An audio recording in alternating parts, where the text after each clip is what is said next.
Welcome to టీవీ20 news bulletin. ముందుగా headlines. Plastic నిషేధంపై రాష్ట్ర వ్యాప్తంగా అవగాహన కల్పిస్తాం. శాసనసభలో డిప్యూటీ సీఎం పవన్ కళ్యాణ్.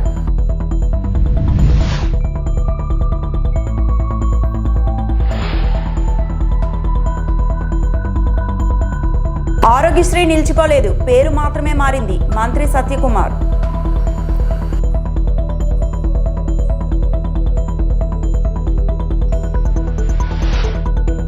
వీడిన సస్పెన్షన్, జూబ్లీహిల్స్ బీఆర్ఎస్ అభ్యర్థి ప్రకటన.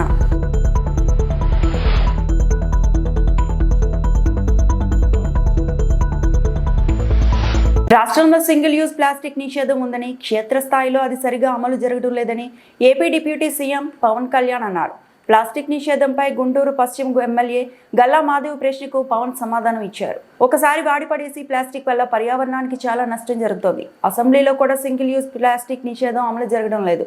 ఫ్లెక్సీలను కూడా నిషేధించాలి, కానీ చాలా మంది ఉపాధి కోల్పోతారని ఆలోచిస్తున్నాం. బయోడిగ్రేడబుల్ ఫ్లెక్సీలు ఏర్పాటు చేయాలని సూచిస్తున్నాం. ప్లాస్టిక్ నిషేధంపై రాష్ట్ర వ్యాప్తంగా ప్రజలకు అవగాహన కల్పిస్తాం. అసెంబ్లీలో ఈ అంశంపై పూర్తి స్థాయి చర్చ జరగాలి. ఈ రోజు ఏమవుతుందంటే, మనం పాలు తాగుతున్న పశువుల కడుపులోకి వెళ్ళిపోతుందో, లేదంటే మనం తినే ఆహారంలో భాగం అవుతుంది. అలాగే ఇప్పుడు ప్లాస్టిక్ విషయం తల్లి గర్భంలో కూడా పశువుల కడుపులోకి పుట్టే పసికందుల రక్తంలోకి చేరిపోయింది. ఆంధ్రప్రదేశ్లోనే చాలా సందర్భాలు ఆవుల కడుపులో సుమారు 60 నుంచి 70 కిలోల ప్లాస్టిక్ తొలగించిన సంఘటనలు నమోదయ్యాయి. ఇలాంటివన్నీ అందుకని మాకు లైఫ్ స్పాన్ ఈ ముఖ్యంగా స్టైరోఫోమ్ అయితే 500 years కానీ పట్టదు, అది పడుతుంది దాన్ని అవడానికి భూమిలో కలవడానికి. Plastic bag, plastic straw, plastic bottles, minimum plastic bag 10 to 20 years, plastic straw అయితే 200 years, ప్లాస్టిక్ బాటిల్ అయితే ఏకంగా 450 పైచిలకు సంవత్సరాలు. సో ప్లాస్టిక్ పూర్తిగా భూమిలో కలిసిపోవట్ల. అది మోస్ట్ డేంజరస్ ఏంటంటే చిన్న చిన్న ముక్కలుగా విడిపోయి మైక్రో ప్లాస్టిక్, నానో ప్లాస్టిక్స్ రూపంలో నేల, నీరు, గాల్లో ఇప్పటికీ ఉండిపోతున్నాయి. ఇటీవల అధ్యయనాల్లో కూడా ముఖ్యంగా తల్లి పాలలో కూడా మైక్రో ప్లాస్టిక్ ఉన్నాయని తెలియజేస్తా ఉన్నది. సో వీటన్నిటికీ సంబంధించి మేము ఒక నెక్స్ట్ 2-3 monthsలో చాలా ఒక డీటెయిల్ అనాలిసిస్, డీటెయిల్ ప్లాన్తో వస్తున్నాం అధ్యక్ష, ఒక యాక్షన్ ప్లాన్ తోటి. ఆరోగ్యశ్రీ పేరు ఎన్టీఆర్ వైద్య సేవగా మారిందని వైద్య ఆరోగ్య శాఖ మంత్రి సత్యకుమార్ శాసనసభకు వివరణ ఇచ్చారు.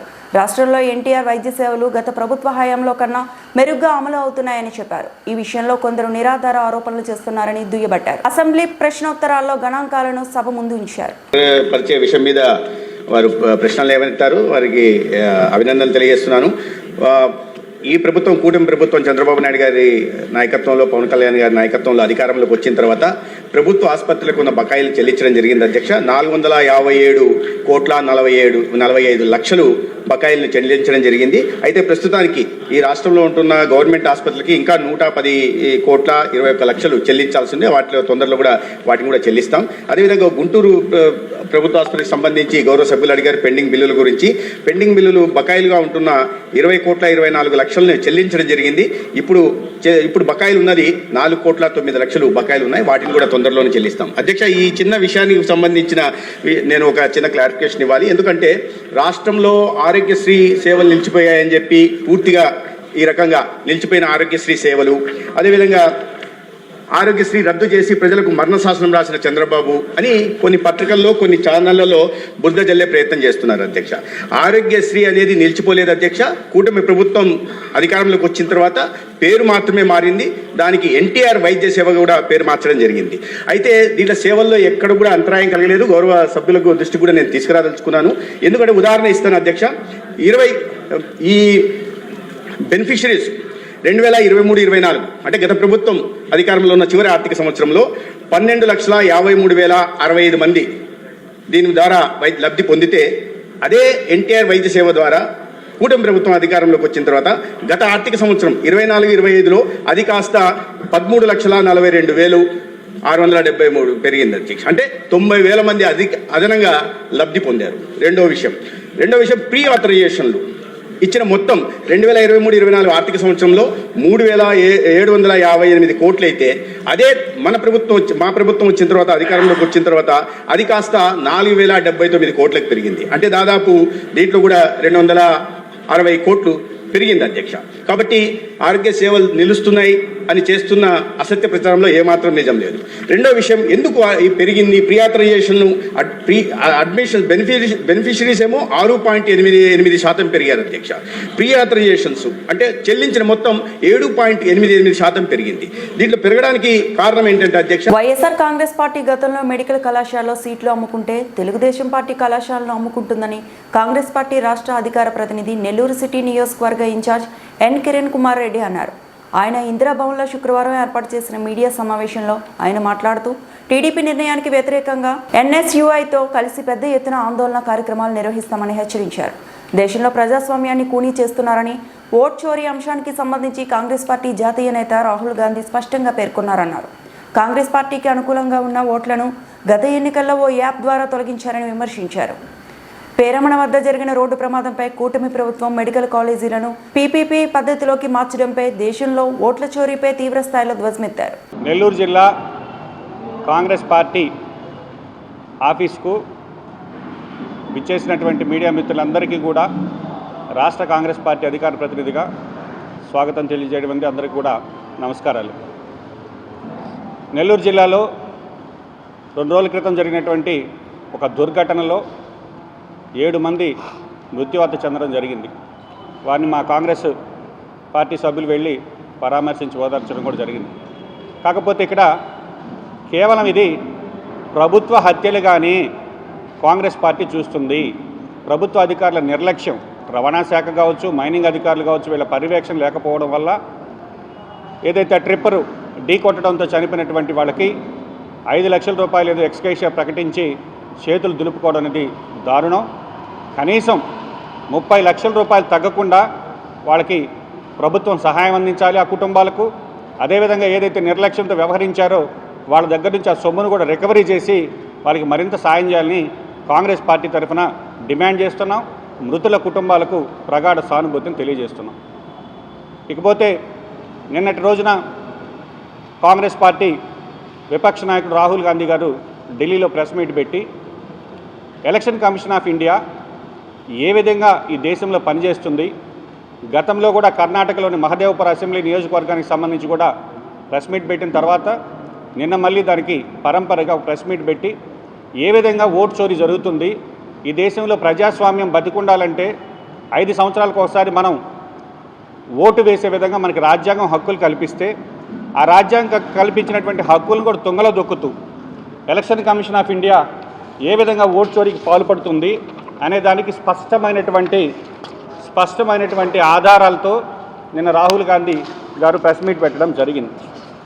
ఒకటే అంటే ఇది మాన్యువల్గా కాకుండా ఒక సాఫ్ట్వేర్ ఉపయోగించి ఉద్దేశపూర్వకంగా కాంగ్రెస్ ఏదైతే మెజారిటీ ఉండేటటువంటి బూతుల్లోంచి అక్కడ సీరియల్ నెంబర్ 1వ నెంబర్ ఓటరు ఆటోమేటిక్గా వేరే వాళ్ళ ఓటర్లు డిలీషన్ కోసంగా అప్లికేషన్ ఫైల్ చేయించినట్టుగా అవి డిలీషన్ అయిన తర్వాత డిలీట్ అయిన విషయం అక్కడ ఉండేటటువంటి బూత్ లెవెల్ బిఎల్ఓకు కూడా తెలియకుండా డిలీట్ అయితే అక్కడ ఉండేటటువంటి అతను వెళ్ళి నా ఓటు ఎందుకు డిలీట్ అయిందని ఆ బిఎల్ఓని అడిగితే నాకు తెలియదని సమాధానం చెప్పడం జరిగింది. దీని మీద కాంగ్రెస్ పార్టీ గతంలో ఎన్నోసార్లు చెప్పినప్పటికీ ఆ ఏదైతే ఓటు కోల్పోయిన వాళ్ళు కంప్లైంట్ ఇస్తే కర్ణాటక సిఐడి కేసు ఫైల్ చేయడం జరిగింది. దానికి సంబంధించి విచారణలో 18 సార్లు ఎలక్షన్ కమిషన్ ఆఫ్ ఇండియాకి లేఖ రాసింది. ఎక్కడ ఏ ఐపీ అడ్రస్ నుంచి ఈ ఫామ్ 7 డిలీషన్కి సంబంధించినటువంటి అప్లికేషన్స్ లాగిన్ అయినాయి, వాళ్ళు ఏ మొబైల్ నెంబర్తో లాగిన్ అయ్యారు, ఆ యొక్క డివైస్ పోర్ట్స్ ఏంటి, దాని యొక్క టెక్నికల్ డీటెయిల్స్ ఇవ్వమని 18 సార్లు సెంట్రల్ ఎలక్షన్ కమిషన్ని కర్ణాటక సిఐడి వాళ్ళు ఇన్ఫర్మేషన్ అడిగితే కనీసం ఆ ఇన్ఫర్మేషన్ కూడా ఇవ్వలేనటువంటి పరిస్థితి.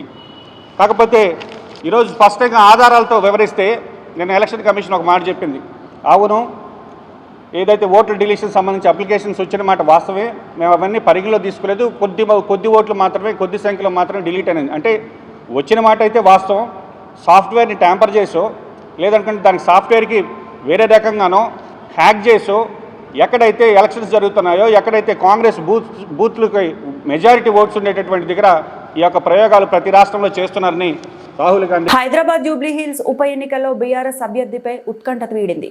జూబ్లీహిల్స్ బైపోల్ ఎన్నికల్లో మాగంటి గోపీనాథ్ సతీమణి అభ్యర్థిగా బరిలోకి దింపుతున్నట్లు బీఆర్ఎస్ వర్కింగ్ ప్రెసిడెంట్ కేటీఆర్ అధికారికంగా ప్రకటించాడు. శుక్రవారం తెలంగాణ భవన్లో జూబ్లీహిల్స్ నియోజకవర్గం ఎర్రగడ్డ డివిజన్ క్యాడర్లో కేటీఆర్ సమావేశమయ్యారు. ఈ సందర్భంగా బీఆర్ఎస్ అభ్యర్థిపై ప్రకటన చేశారు.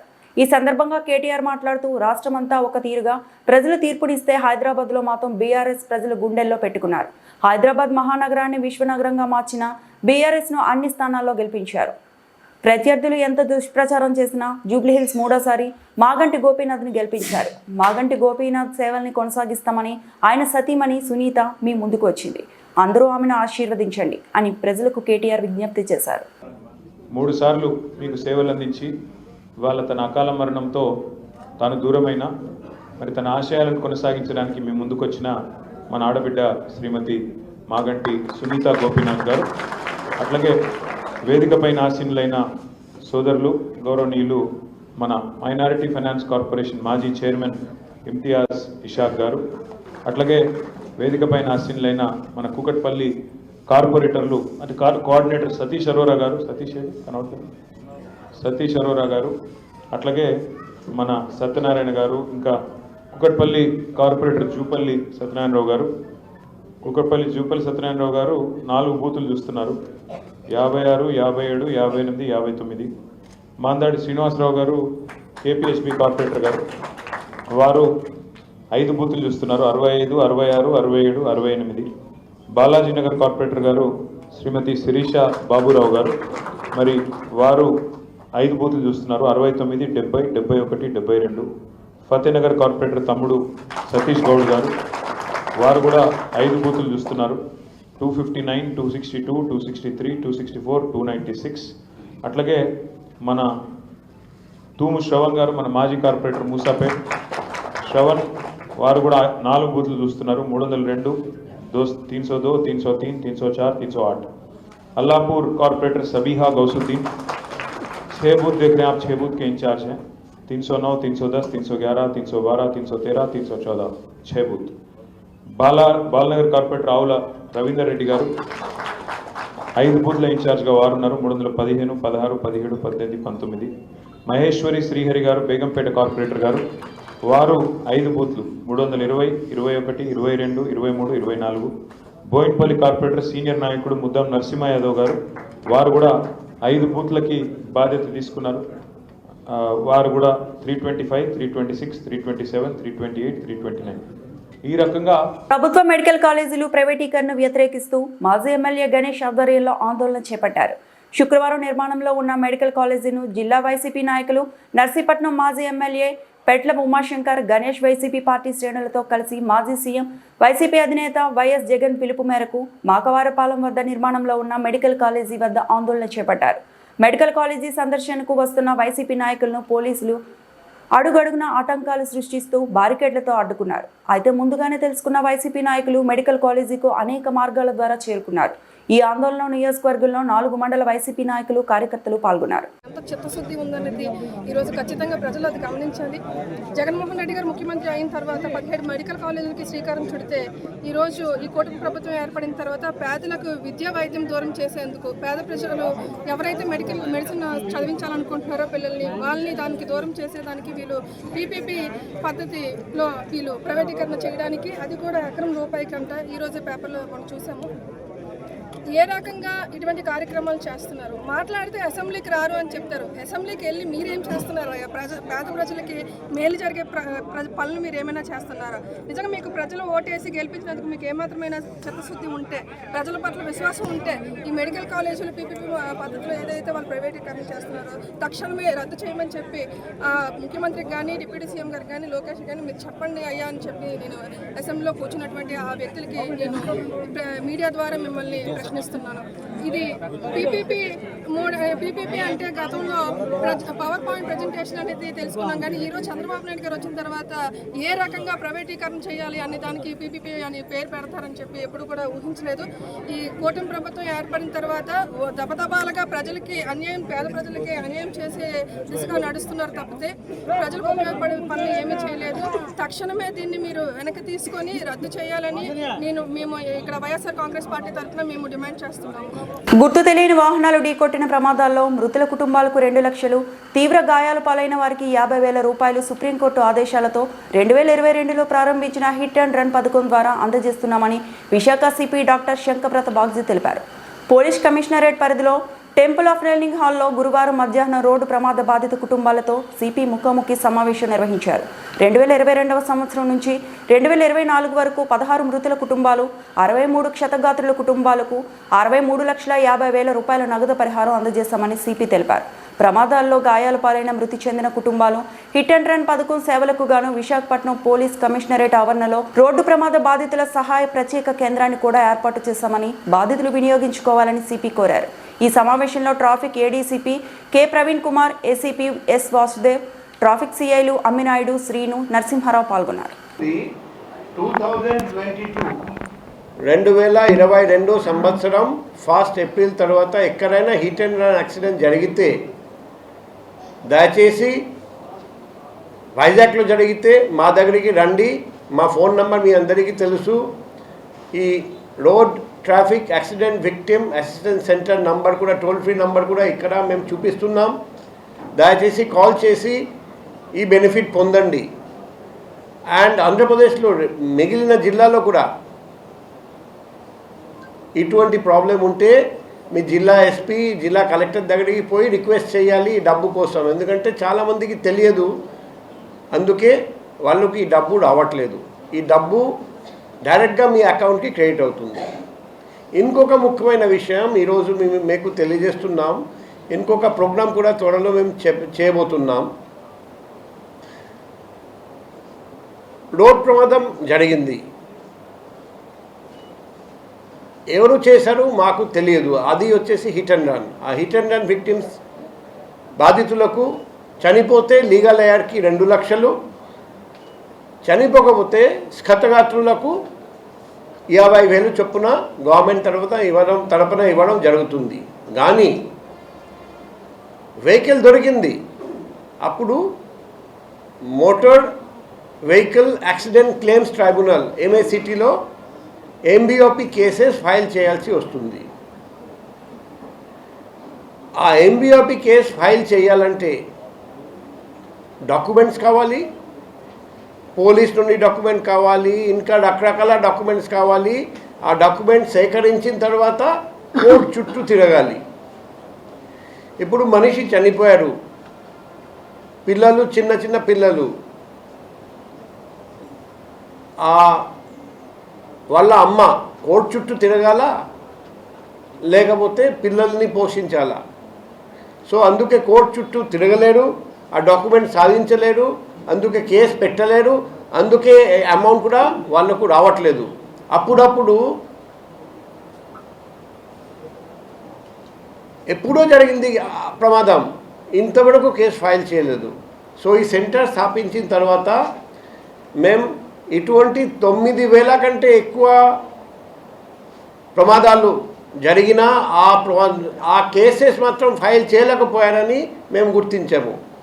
ఇప్పుడు 1 by 1 ఈ ప్రతి case MBOP case MACT motor vehicle accident claims ట్రైబ్యునల్లో ఫైల్ చేయిస్తున్నాం. తర్వాత వాళ్ళు తిరగలేరు, మా వాళ్ళు తిరిగి వాళ్ళ కోసం MACT నుండి త్వరలో తీర్పు వచ్చేటట్టు. డాక్టర్ బిఆర్ అంబేద్కర్ కోనసీమ జిల్లా రావులపాలెం మండల పరిధిలో ఈతకోట గ్రామంలో జాతీయ రహదారి చెందని కొత్త సెంటర్లో కొలువై ఉన్న శ్రీ కనకదుర్గమ్మ అమ్మవారి ఆలయంలో శ్రీదేవి నవరాత్రుల మహోత్సవాలు ఆలయ కమిటీ వారి ఆధ్వర్యంలో ఘనంగా జరగనున్నాయి. ఈ సందర్భంగా ఆలయ కమిటీ చైర్మన్ వెలిగట్ల రామకృష్ణ, కమిటీ సభ్యులు, ఆలయ అర్చకులు కండవెల్లి నారాయణాచార్యులు మాట్లాడుతూ దసరా ఉత్సవాలను పురస్కరించుకొని ప్రతి ఏడాది అమ్మవారి నవరాత్రులను ఘనంగా నిర్వహించడం జరుగుతుంది. ఈ నెల 22 నుండి దసరా మహోత్సవాలు మొదలై అక్టోబర్ 2 వరకు దేవి నవరాత్రులను అత్యంత భక్తి శ్రద్ధలతో నిర్వహించడం జరుగుతుందన్నారు. రోజుకో అవతార రూపంలో అమ్మవారు దర్శనమిస్తారు. ప్రతిరోజు అమ్మవార్లకు ప్రత్యేకంగా విశేష పూజలు నిర్వహిస్తామని తెలిపారు. నవరాత్రుల్లో భక్తులు, మహిళలు కుంకుమ పూజల్లో పాల్గొని శ్రీ కనకదుర్గమ్మ అమ్మవారిని దర్శించుకొని దివ్య ఆశీస్సులు, అనుగ్రహం పొందాలన్నారు. కనకదుర్గమ్మ వారి దివ్య ఆశీస్సులతో జరిగే బ్రహ్మాండమైన విజయదశమి పురస్కరించుకుని అమ్మవారి 22వ తారీఖు నుంచి రోజుకో అవతారంలో అమ్మవారి దర్శనమిస్తూ ఉంటుంది. ఆమె చల్లని ఆశీర్వాదంతో రోజుకు అవతారంలోని అమ్మవారిని దర్శించుకుని ప్రత్యేక పూజల్లో పాల్గొని అమ్మవారి ఆశీస్సులు పొందాలని కోరుకుంటూ మా ఈతగూడ గ్రామంలో చైర్మన్ ఎర్రగట్టు రామకృష్ణ గారు మరియు కమిటీ సభ్యులు సారథ్యంలో అత్యంత బ్రహ్మాండంగా జరుగుతుంది. అర్చకులు వేద మంత్రాలతో ప్రత్యేక పూజలు గోత్రనామాలతో పూజలు నిర్వహిస్తూ ఉంటున్నారు. ప్రతి ఒక్కరు కూడా అమ్మవారి ఆశీస్సులు పొంది అమ్మవారి అనుగ్రహం పొందుతారని కోరుకుంటున్నాం. ఈతకోటలో కొలువై ఉన్న అమ్మలకన్నా అమ్మ ఆదిపరాశక్తి అమ్మవారి దివ్య అనుగ్రహం అందరూ కూడా పొందాలని, రానున్న రోజుల్లో గ్రామాలు అభివృద్ధి చెంది రాష్ట్రం అభివృద్ధి చెంది అమ్మవారి ఆశీర్వాదం చల్లని చూపు ఉండాలని మనస్ఫూర్తి కోరుకుంటూ ఈతకోట గ్రామంలో కొలువై ఉన్న అమ్మవారిని దర్శించుకొని అమ్మవారి ఆశీర్వాదం పొందండి. అనుకున్న పనులు నిర్వర్తవుతున్నాయి. 9 వారాలు 9 ప్రదక్షిణాలు అమ్మవారి దివ్యాశీస్సులు భక్తులు విశ్వాసంతో పూజలు నిర్వర్తిస్తూ ఉంటున్నారు. జై దుర్గా, జై మాత. భక్తులందరూ కూడా ఈ దర్శనం సందర్భంగా పూజల్లో పాల్గొని రోజుకు అవతారంలో అమ్మవారి అవతారంలో అమ్మవారు భక్తులు దర్శనిస్తుంటుంది. అమ్మవారి అనుగ్రహం ఆశీర్వాదం ప్రతి ఒక్కరు పొంది అమ్మవారి దివ్య అనుగ్రహం ఆశీర్వాదంతో అందరూ కూడా ప్రత్యేక పూజలు చేసుకుని అమ్మవారి అనుగ్రహం పొందాలి. ఖానాపూర్ మండలం అయోధ్య నగర్ నూతన గ్రామ పంచాయతీ భవనాన్ని 20 లక్షలతో నిర్మించగా నేడు నూతన భవనాన్ని రిబ్బన్ కట్ చేసి ప్రారంభించిన ఎమ్మెల్యే దొంతి మాధవరెడ్డి. ఈ కార్యక్రమంలో నియోజకవర్గ కాంగ్రెస్ పార్టీ నాయకులు, మండల నాయకులు, గ్రామ పార్టీ నాయకులు పాల్గొన్నారు.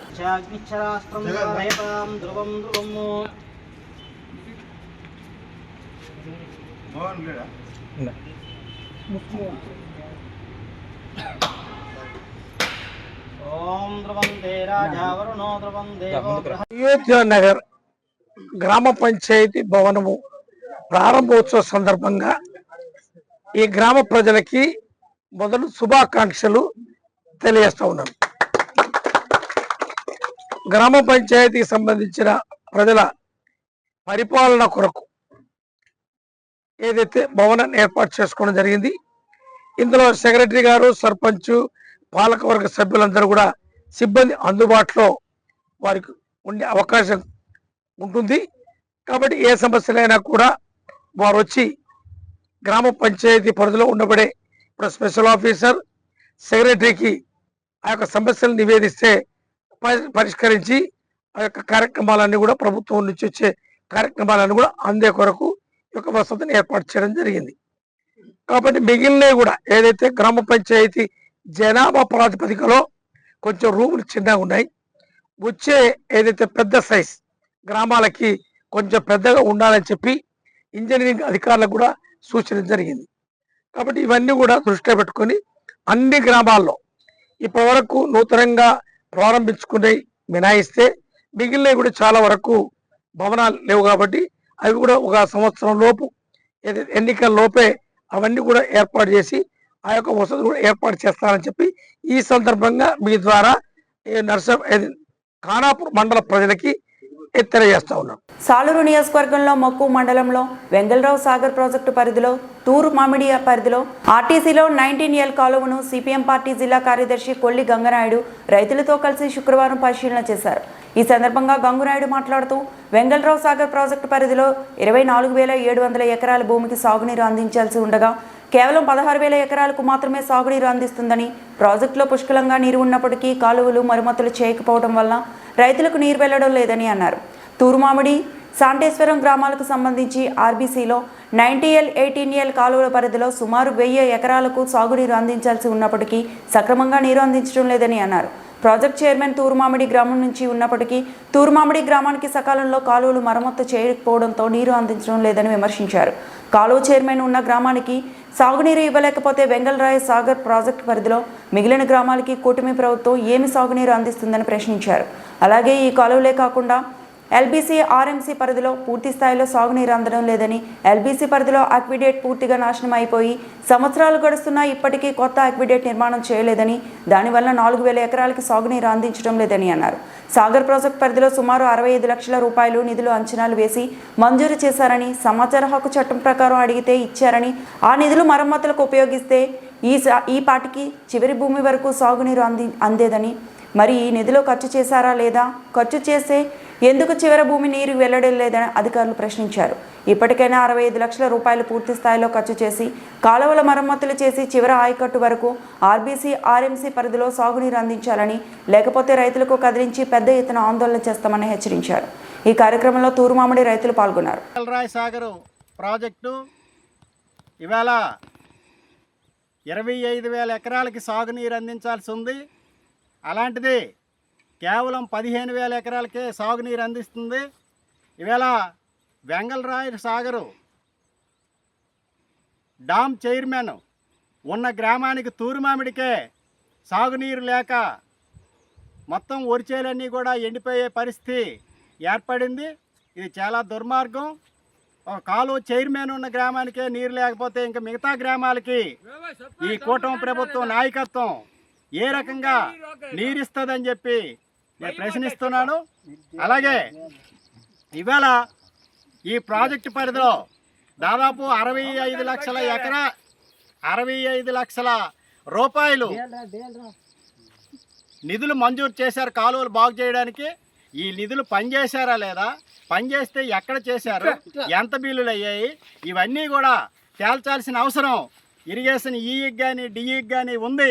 వెంటనే అధికారులు కలుగు చేసుకొని వెంగళరాయ సాగర్ పరిధిలో కాలువ చివరి భూముల వరకు కూడా సాగునీరు అందించాలి. లేకపోతే రానున్న కాలువలో మొత్తం రైతాంగాన్ని అంతటినీ కదిలించి పెద్ద ఎత్తున ఆందోళన చేస్తామని చెప్పి ఈ సందర్భంగా హెచ్చరిస్తున్నాం.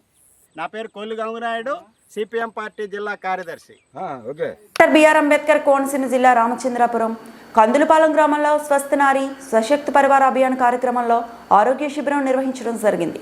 మండల అధికారి డాక్టర్ సందీప్ నాయుడు మాట్లాడుతూ మహిళలు, కిషోర బాలికలను స్క్రీనింగ్ చేయడం ద్వారా వారిలో రక్తహీనతను గుర్తించి చికిత్స అందించుట, క్షయ వ్యాధి పరీక్షలు నిర్వహించుట, గర్భిణీ స్త్రీలకు ప్రసూతి పరీక్షలు నిర్వహించుట, చిన్నపిల్లలకు వ్యాక్సిన్ అందించుట, క్యాన్సర్ స్క్రీనింగ్ నిర్వహించి అనుమానిత కేసులను గుర్తించి రిఫర్ చేయుట వంటి సేవలు ఈ క్యాంపులో నిర్వహిస్తున్నామని తెలిపారు. డాక్టర్ వి స్వాతి భవానీ మాట్లాడుతూ ఆరోగ్యవంతమైన మహిళలు శక్తివంతమైన కుటుంబాన్ని కలిగి ఉంటారని తెలిపారు. డాక్టర్ లక్ష్మీ ప్రసన్న మాట్లాడుతూ రక్తపోటు, మధుమేహం, క్యాన్సర్ వంటి వ్యాధులను ముందుగానే గుర్తించి చికిత్స అందిస్తున్నామని తెలిపారు. ఈ కార్యక్రమంలో 11 గర్భిణీ స్త్రీలను పరీక్షించుట, 10 కౌమార బాలికలకు హెచ్బి పరీక్ష, 60 రక్తపోటు పరీక్షలు, 54 మధుమేహం పరీక్షలు జరిపి 75 మందికి క్యాన్సర్ సంబంధించిన పరీక్షలు నిర్వహించామని తెలిపారు.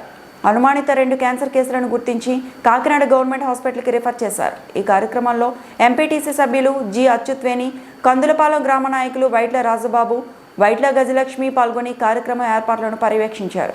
ఈ కార్యక్రమంలో కూటమి నాయకులు నాగిరెడ్డి సతీష్, శ్రీకృష్ణ మొదలగు వారు పాల్గొన్నారు. Divisional supervisor G Kamalaseshu, supervisor DD Venkatarao, G Ratnam, ICDS supervisor Kalyan, anganwadi టీచర్లు పోషకాహార స్టాల్ ఏర్పాటు చేశారు. ఆరోగ్య సిబ్బంది, గ్రామ ప్రజలు ఇందులో పాల్గొన్నారు.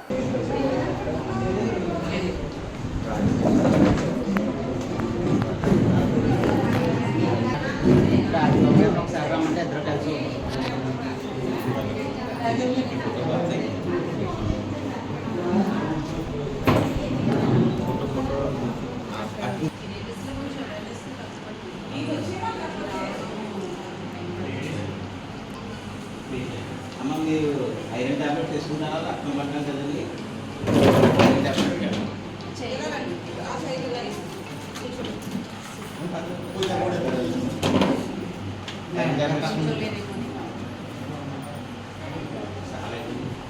వచ్చారండి.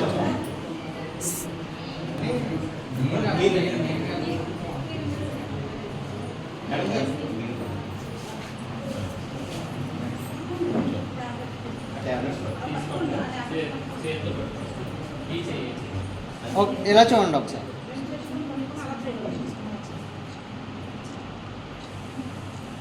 ఓకే.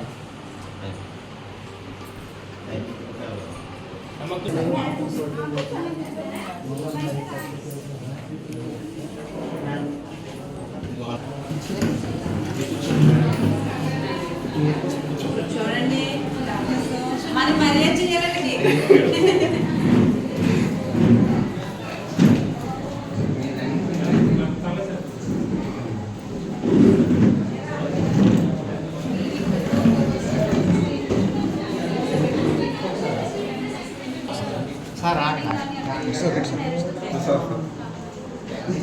పక్కి ఏదో పట్టు